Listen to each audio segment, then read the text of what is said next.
A ver, ¿qué pasaría si alguien presentara una demanda judicial no contra una empresa o una persona, sino contra toda la disciplina de la economía moderna? Pues eso es justo lo que vamos a analizar, una denuncia formal que acusa a la economía de ser básicamente un engaño sistémico. Vamos a desgranar las pruebas que se presentan para sostener una afirmación tan rotunda. Artificios y engaños que inducen al error. Quedémonos con esa frase, porque es el corazón de todo. Esta denuncia presentada en Colombia no va contra un banco concreto o un político. No. El argumento es que todo el sistema económico actual se basa en un engaño fundamental para generar beneficios que califica de ilícitos. Para entenderlo bien, vamos a tratar este análisis como si fuera un caso judicial. Primero, veremos la acusación principal, luego las pruebas que se presentan, que llamaremos A, B y C. Y para terminar, la reflexión final, ese veredicto que queda pendiente. Así que empecemos por el principio, la acusación. Y aquí es donde empieza la gran paradoja que señala la denuncia. A ver, la economía se define como el estudio de cómo gestionamos recursos que son escasos. Sin embargo, la acusación es que en la práctica se ha convertido en una especie de pseudociencia que nos vende justo lo contrario, la idea de un crecimiento infinito. Vamos a ver cómo se argumenta esta contradicción. Ojo, porque el núcleo de la acusación no es que haya habido un simple error de cálculo. La idea es mucho más grave. Se argumenta que prometer un crecimiento sin fin, sabiendo que los recursos son finitos, no es un error, es un engaño deliberado. Y para intentar demostrarlo, la denuncia presenta su primera prueba, la deuda.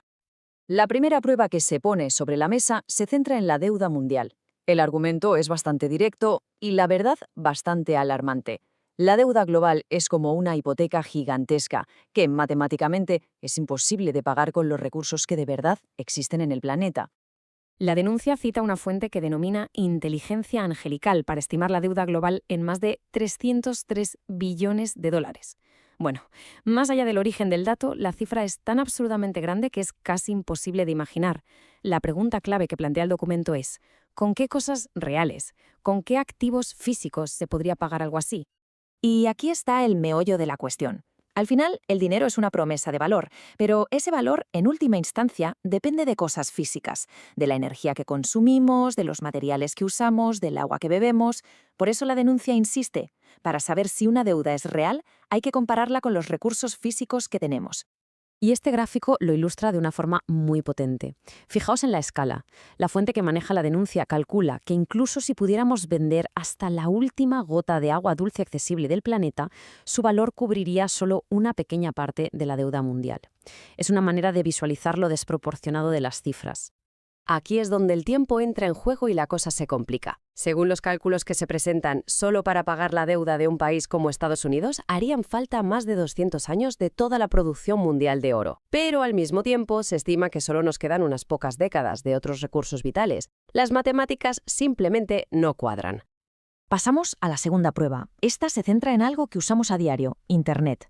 La denuncia argumenta que esa red digital que nos parece tan etérea e intangible, en realidad depende de una base física muy frágil, una base de recursos que se está agotando. Solemos pensar en la nube como algo que flota en el aire, pero la realidad es que está hecha de metal. Cada servidor, cada kilómetro de fibra óptica, cada chip, todo depende de un cóctel muy concreto de minerales que hay que sacar de la Tierra.